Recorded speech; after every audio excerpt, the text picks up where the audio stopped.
Hey folks, this is JG, and I am playing Arknights today. So, with Eternal Evolution reaching a little bit more of a plateau for me, there's really a limited amount of stuff you can do in a given day. So, when there's not something like Twilight Forest going on, it doesn't take that much time for me to get through it in a day. And so I've been putting a lot of my time into this other mobile game, Arknights, and I'm really enjoying it. I haven't really made any other content on it because it's somewhat older than Eternal Evolution, so there's already some content out there. The mechanics are pretty simple, so there's not a lot of math number crunching for me to do, and I'm not really an expert on the game at this point. I'm not super end game. So I just didn't feel like I had a lot to add to the conversation as a content creator, but I thought I'd go ahead and do a quick review and kind of gameplay overview of this one because I'm really enjoying it, and I'm always happy to do a review of a game that I'm enjoying and trying to get it in the hands of more people.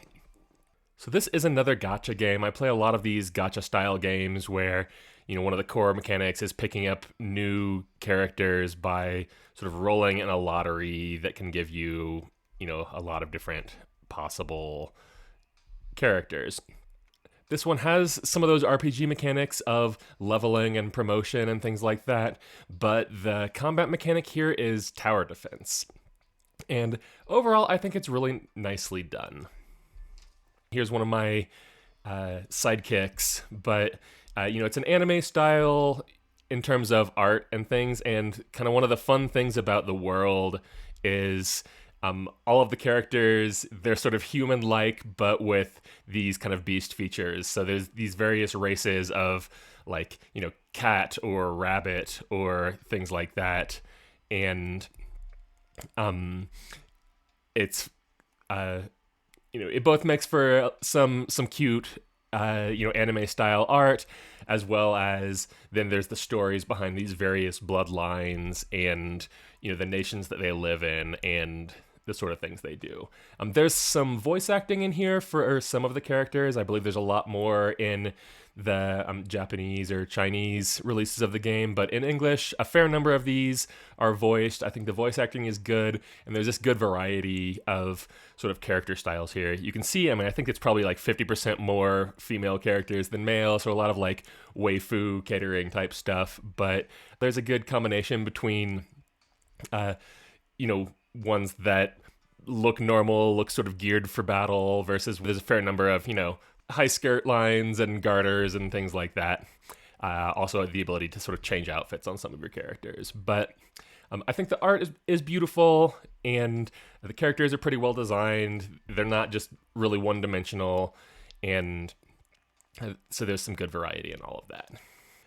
So the game has a really nice variety of gameplay modes here. There's the main story, and then there's some side stories as well. You've got sort of these farming levels where you can pick up resources you need to advance folks.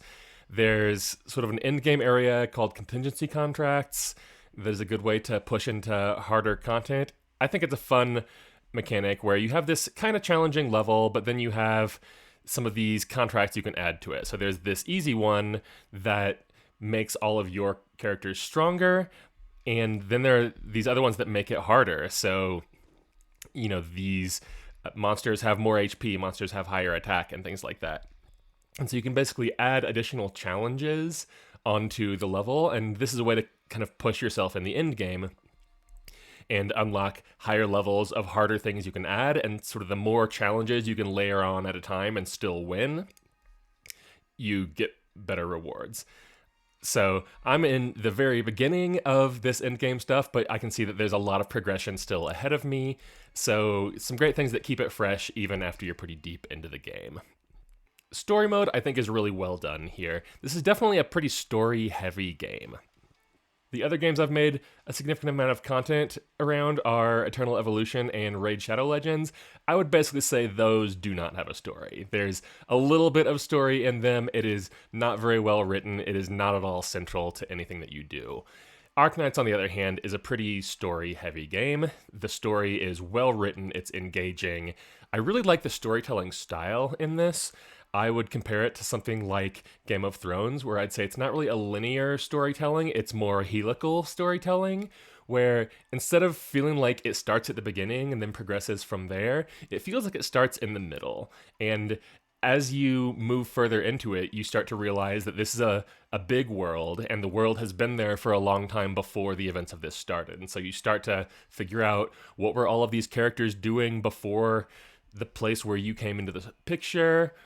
What are these different factions and nations, and why do they hate each other, and things like that. And so I think it does this great job of kind of dropping you into a well-developed world and then slowly kind of peeling back the layers and helping you understand more about it. The story's great. The actual main story is fairly linear. You sort of start at the beginning of a big conflict and progress through it.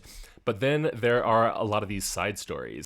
So the side stories are great. They feature a couple of the characters that you can run into elsewhere in the game and acquire over time. So you learn more about that character's backstory, learn more about some of the regions and nations and factions in the game, and figure out more of the things that this kind of mercenary company that you work for does, outside of the operations that you take on in the main story. The one complaint I actually have about the story is sometimes there's a little bit too much story. So honestly, my progression through the main story isn't limited to how hard of levels I can conquer, but just carving out time. Frequently it's 5 to 10 minutes of reading associated with any given new level. And sometimes I'm just not in the reading mood to sort of page through all of that.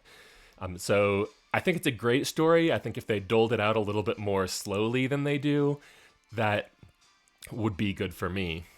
And now, like I said, the core mechanic of the game is tower defense, and so you have various character classes. There's these vanguards that are cheap to deploy and good to use at the start of battle.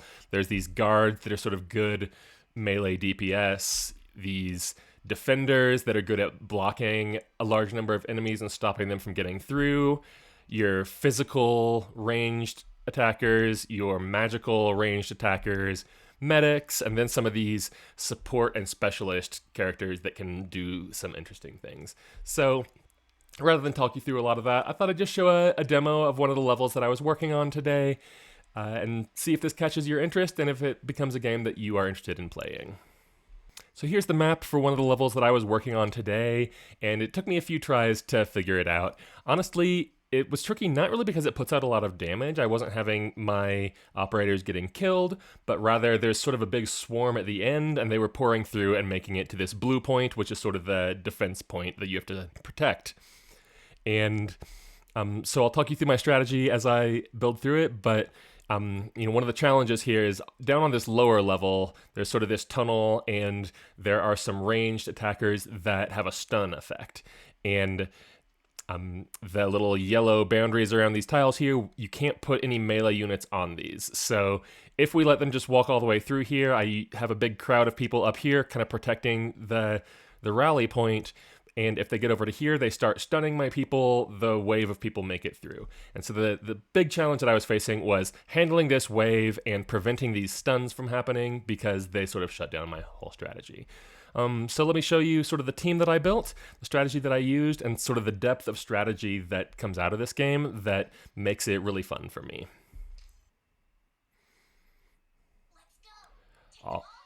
All right, here we go. And so as I mentioned, you've got these Vanguard characters. The distinguishing characteristic here is that they're cheap to deploy. And so something you'll see down here are what are called deploy points. So those accumulate over time and can accumulate with certain skills. And then all of your operators have a cost. And so you can see the cheap ones here are a little bit higher than 10. And so those are the ones you use early. I've got some powerhouses over here that take around 30, but we have to charge up for those. And so Vanguards are usually cheap to deploy. So this is one of my old standbys, usually the first one that I launch in almost any level. Her name's Texas. They all have sort of these cute code names that they've been given. And in her case, she's got this skill that gains deployment points. And so not only is she cheap to deploy, but she's going to generate more of these points for us later to help rack them up. This is Saleech. She's not really a very good fighter, but she's really good at racking up those points. So we're going to put her in at the start so that we can get a lot of units on the map as fast as we can. So I pop this skill. You see it adds to my deployment points really quickly. And let's see, let me remember what I want to do next. So we're starting to get some of these units down at the bottom that can do stun. So I'm going to put a ranged unit out here to hack away at those. And here is Saley generating a bunch of deployment points for us. And now I need to think about what is my next plan. So I believe the next thing I want to throw out here is one of my medics. So this is Silence. You'll see her skill in a minute. She is another one of my standbys that I am a big fan of. So she's just going to be keeping everyone fresh as the combat progresses, so that we can handle all the damage that we're getting. This next one that I just put up, her name's Arknights. She is also a Vanguard, but you see that she goes on these ranged tiles. She's not a melee unit, but then she has a little pet that she brings with her that she can throw out there, who is melee. So she can do ranged attacks, and that pet is nice. So he can block units in melee and stop them from getting past. He can't block a lot, and he can die, but the great thing about him is after he dies, 15 seconds later, he pops right back up again. So he's not the most reliable at blocking units from getting through, but he's cheap and he stays up for a long period of time.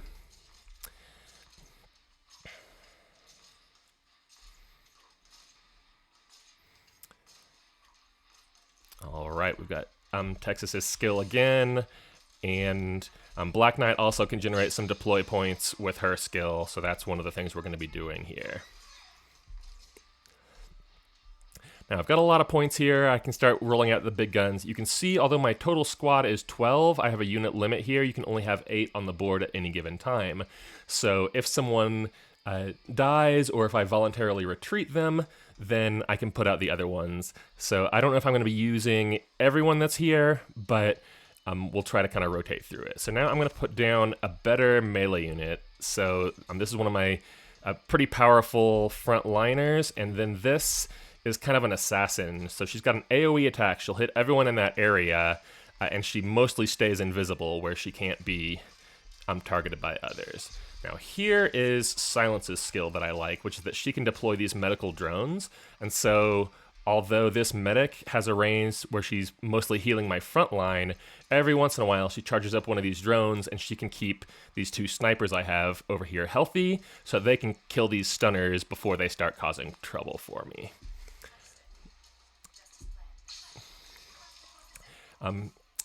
This is that skill in that Vanguard. It's kind of fun. That little pet that she has just puts everyone to sleep around them. The sleep status is a little weird in this game in that you can't ordinarily damage someone that's sleeping unless you have a special skill, which that little guy does. So we've got this big hitter kind of making its way towards us. We'll slow him down for a little bit with that. And I think you'll see he'll probably knock over this little pet. He'll retreat back into his hole, but he'll be ready again later.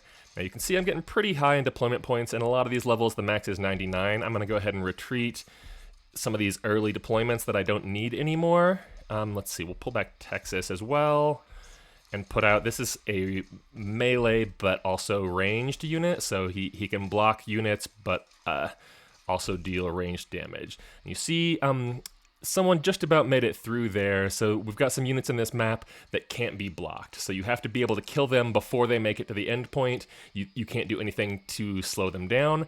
That's another one of the challenges here. And now that we've got a lot of points available, I'm going to throw in Pudding here. So this is a AoE, it's sort of it's called a chain caster, so it's not quite AoE, but it's like a lightning bolt that jumps from character to character. So she can hit 3 at a time.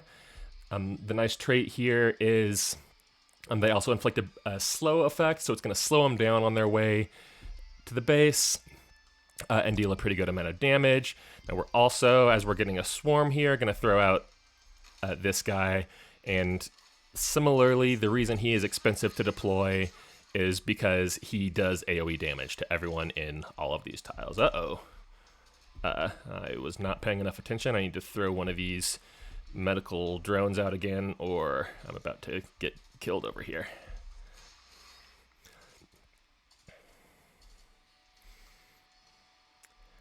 All right, so we're at 31 of 55 units killed so far. The big swarm is coming here at the end, but we're doing pretty well. So Irene here, she's got a nice skill too. It's this kind of AoE smack, knocks people into the air and deals a bunch of damage. So the AoE aspect is really helpful for making sure that none of these swarms get through. I'm just going to pop a bunch of skills here, be ready to deal a lot of damage, but looks like we are taking them down pretty well.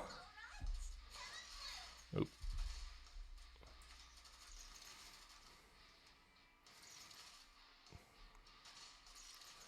All right. This is an excellent skill on my AoE sniper here. He'll start shooting twice on every hit, which is going to put out a lot of damage, and we're going to clear the field right here. There it is, mission accomplished. Took me a little while to come up with that strategy on this map and the right mix of heroes from my lineup that did the trick here. So yeah, that's sort of how the game works. So I really enjoy it. I think there's some good strategic depth. You've got some of these maps where you're dealing with swarms, some where you're dealing with one really high HP, high damage boss type character, and you use very different strategies for all of them. And so I haven't built anyone all the way to the max level yet, but you can see, I've got a pretty good number of people. I'd say all the way down to about here is sort of the set of people that I use fairly regularly. And so I've got, 2 or 3 dozen that are pretty well used and have tactical value in certain situations. And so, I'm mixing and matching groups of 12 from this for various pieces of content. So there's definitely a nice amount of strategy, a nice amount of decision-making, team building, and progression of your characters. So that's Arknights. I think it's a great little gacha game. I would highly encourage you to download it and check it out if this gameplay looked at all fun to you. That's all I've got today. GG out.